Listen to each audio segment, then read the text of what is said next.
ভিডিওতে আমরা যেটা পড়ব সেটা হচ্ছে মূত্র কিভাবে সৃষ্টি হয়। আগের ভিডিওতে আমরা নেফ্রনের বিভিন্ন অংশের গঠন দেখেছি, নেফ্রনের প্রত্যেকটা অংশের কাজ দেখেছি।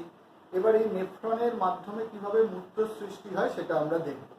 দেখো, এই মূত্র সৃষ্টি কতগুলো পয়েন্টে আমরা পড়ব। 1 নাম্বার পয়েন্ট হচ্ছে গ্লোমেরুলীয় পরিশ্রুত তরল সৃষ্টি। গ্লোমেরুলীয় পরিশ্রুত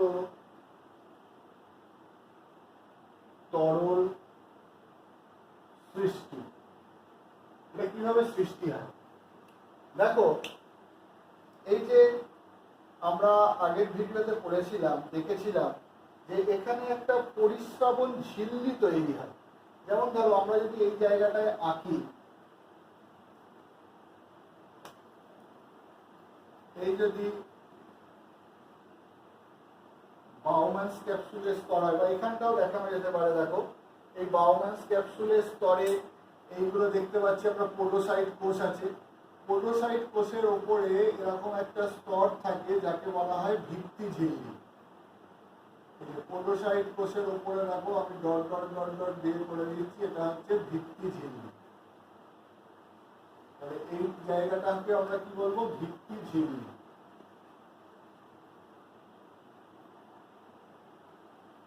তাহলে দেখো, পোডোসাইট কোষ, ভিত্তি ঝিল্লি আর রক্তজালক, এই তিনটে অংশ নিয়ে তৈরি করে পরিস্রাবণ ঝিল্লি। তাহলে আমরা এখানে লিখতে পারি পরিস্রাবণ ঝিল্লি। পরিস্রাবণ ঝিল্লি যেটা রক্তকে পরিশ্রুত করে। এই পরিস্রাবণ ঝিল্লি কি কি দিয়ে তৈরি হয়? পোডোসাইট কোষ, একদম নিচের দিক থেকে আমি দেখি পোডোসাইট কোষ, পোডোসাইট কোষ, তারপরে কি থাকছে দেখো, ভিত্তি ঝিল্লি, ভিত্তি ঝিল্লি, তারপরে থাকছে রক্তজালক। রক্তজালক গুলো প্রাচীরটা কি দিয়ে তৈরি হয়? এপিথেলিয়াম কোষ দিয়ে। তাহলে এই তিনটে অংশ, তিনটে মিলে এই তিনটে পর্দা, অর্থাৎ পোডোসাইট কোষ, ভিত্তি ঝিল্লি, রক্তজালকের প্রাচীর, যেটা এপিথেলিয়াম কোষ দিয়ে তৈরি, এই তিনটে অংশ নিয়ে তৈরি করে পরিস্রাবণ ঝিল্লি। অর্থাৎ এই অংশটা হচ্ছে পরিস্রাবণ ঝিল্লি, যেটার থেকে তরল পরিশ্রুত হয়ে বাউম্যানস ক্যাপসুল গহ্বরে জমা হবে। তাহলে পরিস্রাবণ ঝিল্লি কাকে বলে বুঝতে পারলে? বাউম্যানস ক্যাপসুলের তিনটে স্তর, পোডোসাইট কোষ, ভিত্তি ঝিল্লি আর রক্তজালকের প্রাচীর, এই তিনটে অংশ নিয়ে তৈরি হয় পরিস্রাবণ ঝিল্লি। এবার আগের ভিডিওতেই তোমরা পড়েছো, যখন রক্ত অন্তর্মুখী উপধমনী দিয়ে ঢোকে, অন্তর্মুখী উপধমনীর ব্যাস অনেক বেশি, 50 মিউএম, বহির্মুখী উপধমনী সরু, ব্যাস কম, 25 মিউএম। তার ফলে কি হয়? রক্তজালকের মধ্যে ব্লাড প্রেশার বা রক্তের চাপ অনেক বেড়ে যায়। তখন কি হয়? এই প্রেশারে রক্ত থেকে রক্তকণিকা, ঠিক আছে, রক্তকণিকা এবং প্রোটিন এইগুলো বাদ দিয়ে বাকি অংশ, অর্থাৎ রক্ত কণিকা এবং রক্তর প্রোটিন বাদ দিয়ে বাকি প্রয়োজনীয় বস্তু, বিভিন্ন বস্তু সহ জল, তারপরে লবণ, তারপরে শর্করা এবং রেচন বস্তু, এছাড়াও বহু প্রয়োজনীয় বস্তু পরিশ্রুত হয়ে এই বাউম্যানস ক্যাপসুলের গহ্বরে জমা হয়। এই তরলটাকেই তখন বলা হয় গ্লোমেরুলীয় পরিশ্রুত তরল। তাহলে কি বললাম? গ্লোমেরুলাসে রক্তের চাপ বেড়ে যাওয়ায় রক্তের রক্তকণিকা এবং প্রোটিন বাদ দিয়ে জল, রক্তের বিভিন্ন প্রয়োজনীয় উপাদান, লবণ, শর্করা, রেচন বস্তু সব এই বাউম্যানস ক্যাপসুল গহ্বরে এসে জমা হয়। সেই তরলটাকেই বলা হয় গ্লোমেরুলীয় পরিশ্রুত তরল, কারণ গ্লোমেরুলাস থেকে পরিশ্রুত হয়ে এই তরলটা সৃষ্টি হয়েছে, এই জন্য একে বলে গ্লোমেরুলীয় পরিশ্রুত তরল। এই পরিশ্রুত তরলে যেমন রেচন পদার্থগুলো থাকে, কিন্তু রেচন পদার্থের সঙ্গে সঙ্গে রক্তের বিভিন্ন প্রয়োজনীয় উপাদানগুলোও চলে আসে, তাহলে তো রক্তের প্রয়োজনীয় উপাদান কমে যাবে। এরপরে এই গ্লোমেরুলীয় পরিশ্রুত তরল যখন বৃক্কীয় নালিকা দিয়ে যাবে, তখন আমরা দেখব রক্তের এই প্রয়োজনীয় উপাদানগুলো যেগুলো পরিশ্রুত গ্লোমেরুলীয় তরলে চলে এসছে, সেগুলো আবার শোষিত হয়ে রক্তে ফিরে যাবে। তাহলে প্রথম পয়েন্ট হচ্ছে গ্লোমেরুলীয় পরিশ্রুত তরল। 2 নম্বর হচ্ছে বৃক্কীয় নালিকার পুনঃশোষণ। বৃক্কীয় নালিকার পুনঃশোষণ। বৃক্কীয় নালিকার পুনঃশোষণ কোথায় কোথায় হয় দেখো। প্রথম হচ্ছে নিকটবর্তী সংবর্ত নালিকা বা পরা সংবর্ত নালিকা। পরা সংবর্ত নালিকা, যেসব প্রয়োজনীয় উপাদান চলে এসেছিল সেগুলো পুনঃশোষণের মাধ্যমে আবার রক্তে ফিরে যায়। কি কি? গ্লুকোজ,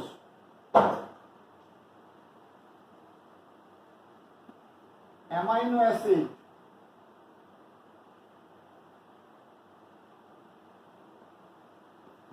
ফসফেট, এই উপাদানগুলো পরাসংবর্ত নালিকা বা নিকট সংবর্ত নালিকায় গিয়ে তরলটা যখন যায়, সেই তরল থেকে এই উপাদানগুলো শোষিত হয়ে এই উপাদানগুলো রক্তে ফিরে যায়। এরপর তরলটা যখন হেনলির লুপে আসে, তখন কি হয়? হেনলির লুপের পুনঃশোষণ। এখানে কি কি হয়? এখানে অল্প পরিমাণ জল শোষিত হয়,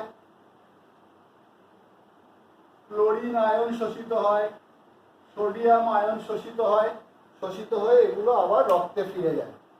এরপর হচ্ছে দূরবর্তী সংবর্ত নালিকা বা দূর সংবর্ত নালিকা। দূর সংবর্ত নালিকার পুনঃশোষণ। এখান থেকে মেনলি শোষিত হয় হচ্ছে জল। তোমাদেরকে আগেই বলেছি, এডিএইচ হরমোনের প্রভাবে এই নালী দিয়ে যখন তরলটা যায়, তখন এডিএইচ হরমোনের প্রভাবে এই নালীর কোষগুলো প্রচুর পরিমাণে জল শোষণ করে, ফলে তরলটার ঘনত্ব বেড়ে যায়। তার জন্য আমরা বলি এই দূরবর্তী সংবর্ত নালিকাতেই লঘু স্মারক মূত্র অতিসারকে পরিণত হয়, এবং এডিএইচ হরমোন যদি ক্ষরিত কম হয় দেহে, তখন এই দূরবর্তী সংবর্ত নালিকায় এই তরলটার থেকে জলের শোষণ ঠিক মতন হয় না, ফলে অনেক বেশি মূত্র সৃষ্টি হয়, লঘু স্মারক অর্থাৎ পাতলা মূত্র সৃষ্টি হয়, এবং দেহে বেশি মূত্র সৃষ্টি হয় বলে তখন বারবার মূত্রত্যাগের প্রবণতা আসে। তখন যে রোগটা হয় তাকে আমরা বলি বহুমূত্র রোগ বা ডায়াবেটিস ইনসিপিডাস।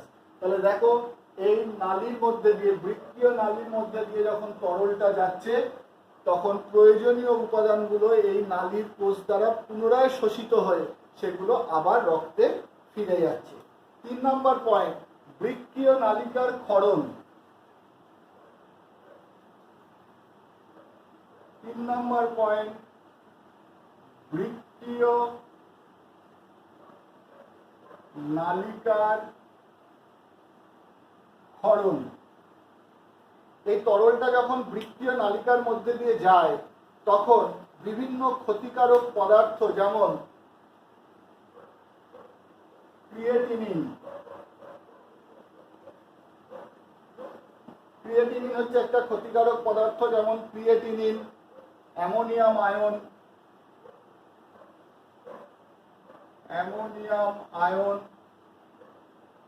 এইগুলো দেখা যায় যে এই বৃক্কীয় নালিকার থেকে আবার এই তরলটার মধ্যে পড়ে, অর্থাৎ এই ক্ষতিকারক পদার্থগুলো বৃক্কীয় নালিকা আবার ক্ষরণ করে ওই তরলটার মধ্যে ফেলে।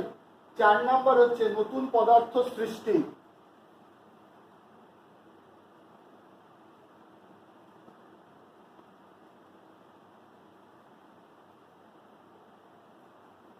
নতুন পদার্থ সৃষ্টি দেখা যায় বৃক্কীয় নালিকার যে কোষগুলো আছে সেই কোষের মধ্যে যে ক্ষতিকারক পদার্থ সৃষ্টি হয়, যেমন অ্যামোনিয়া,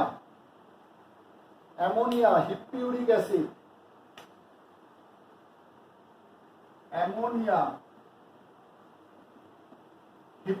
অ্যাসিড,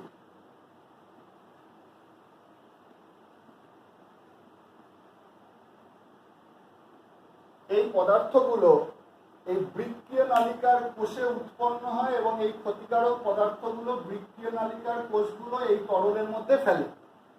এইভাবে যে তরলটা এসে এই সংগ্রাহী নালিকাতে মুক্ত হয় সেটাই হচ্ছে মূত্র। তাহলে এই পদ্ধতিতে নেফ্রনের মধ্যে দীর্ঘ কাজ হয়। প্রথমে রক্ত থেকে পরিশ্রুত হয়ে গ্লোমেরুলীয় পরিশ্রুত তরল সৃষ্টি হয়। সেই পরিশ্রুত তরল যখন বৃক্কীয় নালিকার মধ্যে দিয়ে যায় তখন প্রয়োজনীয় উপাদানগুলো যেমন শোষিত হয়, আরও কিছু ক্ষতিকারক পদার্থ বৃক্কীয় নালিকা এই তরলের মধ্যে ফেলে লাস্টে যে তরলটা উৎপন্ন হয় যেটা সংগ্রাহী নালিকাতে এসে পড়ে সেটাই হচ্ছে মূত্র। তাহলে এইভাবে নেফ্রনের মাধ্যমে মূত্র সৃষ্টি হয়। সমস্ত নেফ্রনগুলোর মিলিত যে মূত্র সৃষ্টি সেটাই বৃক্কের সৃষ্ট মূত্র।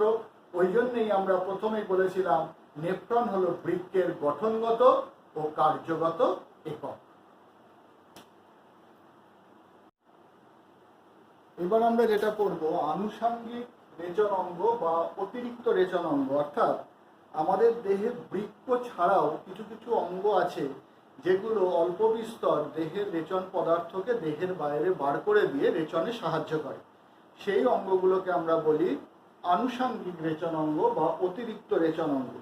প্রথম আমি যে অঙ্গটার নাম লিখছি দেখো, যকৃৎ।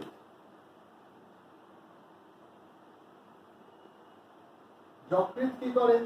যকৃতের মধ্যে অ্যামোনিয়া থেকে ইউরিয়া তৈরি হয়। আমাদের দেহে যে প্রধান রেচন পদার্থ সেটা হচ্ছে ইউরিয়া, এবং এটা তৈরি হয় কোথায়? যকৃতে। কোথা থেকে তৈরি হয়? অ্যামোনিয়া থেকে। এবং একটা চক্রের মাধ্যমে তৈরি হয়, সেই চক্রটাকে বলা হয় অর্নিথিন চক্র। এই চক্রের মাধ্যমে যকৃতে আমাদের যে প্রধান রেচন পদার্থ ইউরিয়া তৈরি হয়। এছাড়া যকৃতে হিমোগ্লোবিন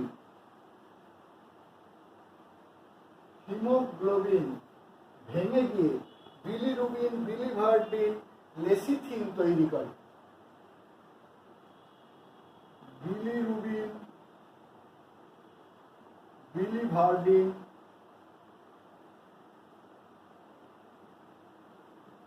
লেসিথিন তৈরি করে, যেগুলো সব রেচন পদার্থ। এগুলো পিত্তের মাধ্যমে চলে আসে অন্ত্রে, এরপর অন্ত্রের মলের মাধ্যমে দেহের বাইরে বেরিয়ে যায়। তাহলে দেখো যকৃৎ এইসব রেচন পদার্থগুলো যকৃতে উৎপন্ন হচ্ছে এবং রেচন ঘটাতে সাহায্য করছে। তাই জন্য যকৃৎকে আমরা বলতে পারি আমাদের দেহের অতিরিক্ত বা আনুষঙ্গিক একটা রেচন অঙ্গ। 2 নম্বরে আমরা আসছি ফুসফুস। তোমরা সবাই জানো যে ফুসফুসের মাধ্যমে প্রতিদিন CO2 গ্যাস আমরা নির্গত করি। প্রতি ঘন্টায় 18